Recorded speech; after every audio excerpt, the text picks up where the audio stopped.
नमस्कार, जोहार। Clean news Jharkhand में आप सभी श्रोताओं का स्वागत है। आपकी सरकार आपके द्वार कार्यक्रम में आए 7,847 आवेदन, 2,332 का हुआ निष्पादन। आपकी योजना आपकी सरकार आपके द्वार कार्यक्रम के तहत विभिन्न प्रखंडों में लगाए गए शिविर में पहले दिन बुधवार को 7,847 आवेदन आए। इनमें से 2,332 आवेदनों का शिविर में ऑन स्पॉट निष्पादन किया गया। अन्य आवेदनों के निष्पादन की प्रक्रिया चल रही है। पहले दिन बहरागोड़ा के मुटुरखाम पंचायत, मुसाबनी के उत्तरी इचड़ा, घाटशिला के आसना, जमशेदपुर सदर के केरुआ डूंगरी, पोटका के तेंतला, चाकुलिया के कुचिया सोली, डुमरिया के कुमड़ासोल, पटमदा के कमलपुर, बूढ़ा बांदा के बालीडुड़ी, धाल मुसम के नूतनगढ़, जेएनसी अंतर्गत दीनदयाल उपाध्याय सामुदायिक भवन में साक्षी में संपन्न हुई।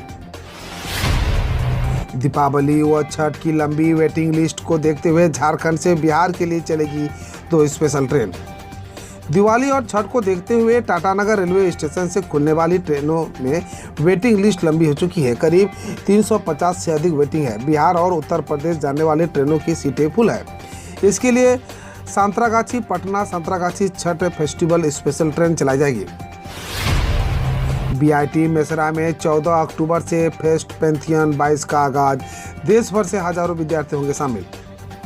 मेसरा का वार्षिक टेक्निकल फेस्ट पैंथियन 22 का आगाज 14 अक्टूबर शाम 6 बजे से होगा। यह फेस्ट 2 वर्ष बाद फिजिकल मोड में आयोजित हो रहा है। 15 से 17 अक्टूबर तक संस्थान में कुल 28 इवेंट होंगे। इस वर्ष फेस्ट का theme evolution to the eternity पर बनेगा। इससे देश भर के स्कूल, कॉलेज, इंजीनियरिंग और मैनेजमेंट कॉलेज के हजारों विद्यार्थी शामिल होंगे। प्रतिभागियों को 13 अक्टूबर तक अपनी एंट्री दर्ज कराने को कहा गया था। साथ ही ऑन स्पॉट रजिस्ट्रेशन की भी सुविधा मिलेगी। आयोजन के बतौर मुख्य अतिथि हिंदुस्तान कॉपर लिमिटेड के निदेशक संजीव कुमार सिंह और विशेष assistant chief corporate stability doctor इसली जामिल हुसैन शामिल होंगे। झारखंड हाईकोर्ट ने रांची नगर निगम व आरआरडीए को लगाई फटकार, कार्यशैली पर जताई नाराजगी, दिया निर्देश। झारखंड हाईकोर्ट ने नक्शा स्वीकृति को लेकर दायर हस्तक्षेप याचिका पर सुनवाई करते हुए रांची नगर निगम व आरआरडीए के कार्यशैली पर फटकार लगाई है। जस्टिस एस चंद्रशेखर व जस्टिस रत्नाकर भेंगरा की खंडपीठ ने मामले की सुनवाई के दौरान नगर विकास विभाग को टाउन प्लानर गंजानंद नाम से रांची नगर निगम व आरआरडीए में टाउन प्लानर के बारे में जानकारी मांगी। झारखंड के 1,14,000 किसानों को अब नहीं मिलेगा पीएम किसान योजना का लाभ, जाने क्या है वजह। झारखंड में 1,14,000 किसान प्रधानमंत्री किसान योजना का दोहरा लाभ ले रहे थे। ये किसान अब पीएम किसान योजना का लाभ नहीं ले पाएंगे। ये वैसे किसान हैं जिनकी 1 से अधिक जिलों में जमीन थी। ऐसे किसान कई जिलों में पीएम किसान योजना का लाभ ले रहे थे। जांच में ऐसे किसानों की संख्या बढ़ने की उम्मीद है। राज्य सरकार केंद्र के साथ मिलकर ऐसे किसानों को चिन्हित कर रहा है। पूरे देश में इस तरह का मामला था। किसानों को उनके लैंड रिकॉर्ड के आधार पर चिन्हित करने की प्रक्रिया शुरू की गई है। जब तक राज्य में 22 लाख किसानों को चिन्हित किया गया था जो दोहरा लाभ ले रहे थे। झारखंड में ओपन विश्वविद्यालय में शुरू होंगे 27 कोर्स, राज्यपाल सह कुलाधिपति ने दी मंजूरी। झारखंड ओपन यूनिवर्सिटी में शीघ्र ही 27 सर्टिफिकेट और डिप्लोमा कोर्स शुरू होंगे। इसी सत्र से नामांकन प्रक्रिया शुरू करने की तैयारी में है। नामांकन चांसलर पोर्टल के माध्यम से होगा। राज्यपाल सह कुलाधिपति व राज्य सरकार द्वारा विश्वविद्यालय के सर्टिफिकेट और डिप्लोमा कोर्स आरंभ करने की स्वीकृति दे दी गई है।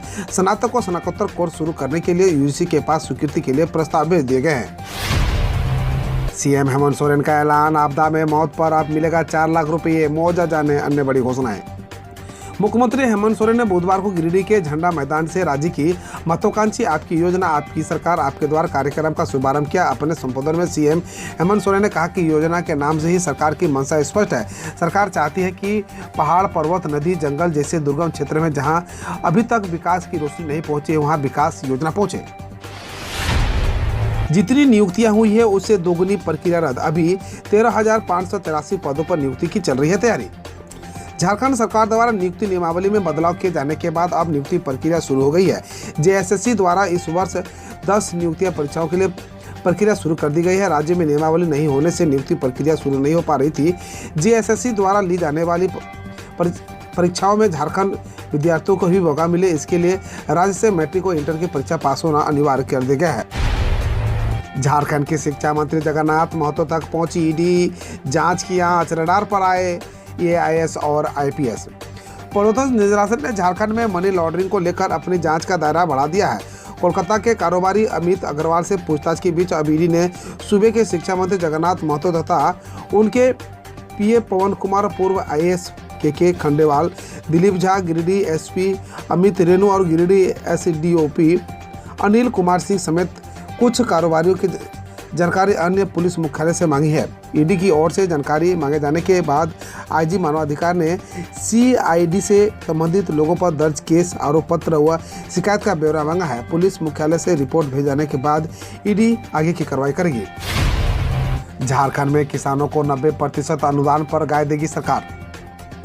झारखंड सरकार पशुपालकों को 90% अनुदान पर गाय देगी, जिससे राज्य में दुग्ध उत्पादन क्षमता में वृद्धि हो और किसानों की आमदनी दोगुनी हो सके। इसके लिए सरकार जिला गव्य विकास विभाग द्वारा पंचायत स्तर पर ग्रामीणों को प्रशिक्षण दे रही है।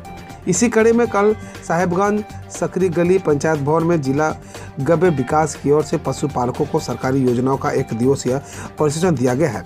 प्रशिक्षण के तौर पर गव्य तकनीकी पदाधिकारी दीपेंद्र सिंह ने पशुपालकों को 2 दुधारू गाय भैंस वितरण, कामधेनु डेयरी फार्मिंग के तहत 5 से 10 दुधारू गाय भैंस वितरण, चेप कटर वितरित, तकनीकी सामानों के वितरण सहित अन्य योजनाओं को मिलने वाली सब्सिडी, अनुदान व अन्य की जानकारी दी। त्योहार को लेकर बिजली बोर्ड तैयार, निर्बाध होगी बिजली आपूर्ति। दिवाली से लेकर छठ महापर्व तक बिजली व्यवस्था दुरुस्त रखने की व्यवस्था की जा रही है। झारखंड बिजली वितरण निगम लिमिटेड की ओर से इसके लिए सभी एरिया बोर्ड को निर्देश दिया गया है, जिसमें बताया गया है कि दिवाली से लेकर छठ तक शहर और ग्रामीण दोनों इलाकों में बिजली व्यवस्था दुरुस्त रखा जाए। इस दौरान कम से कम बिजली लोड शेडिंग की जाए। हालांकि सेंट्रल पुल से बिजली की कमी होने पर भी बिजली की कमी हो सकती है, लेकिन बिजली बोर्ड ने अपने संसाधनों को पहले ही दुरुस्त कर रखा है। पिछले दिनों निगम एरिया बोर्ड की बैठक भी हुई थी, जहां सभी इलाकों को एग्जीक्यूटिव इंजीनियर्स को निर्देश दे दिया है कि अपने इलाकों में बिजली व्यवस्था दुरुस्त रखें। PM मोदी ने हिमाचल में बल्क ड्रग पार्क की रखी आधारशिला, IIT का किया लोकार्पण। प्रधानमंत्री नरेंद्र मोदी ने गुरुवार को हिमाचल प्रदेश की ऊना जिले में 1900 करोड़ से बढ़ने वाली बल्क ट्रक पार्क की आधारशिला रखी। PM मोदी ने भारतीय सूचना प्रौद्योगिकी संस्थान यानी IIIT ऊना को भी राष्ट्र को समर्पित किया। इससे पहले PM मोदी ने ऊना में देश की चौथी वंदे मातरम ट्रेन को हरी झंडी दिखाई। 13 लोगों की हत्या करने वाले आदमखोर बाघ को महाराष्ट्र में वन विभाग की टीम ने पकड़ा। महाराष्ट्र के 3 जिलों में पिछले 10 महीनों में 13 लोगों की हत्या करने वाले एक आदमखोर बाघ को वन विभाग की टीम ने गढ़चिरौली में पकड़ लिया है।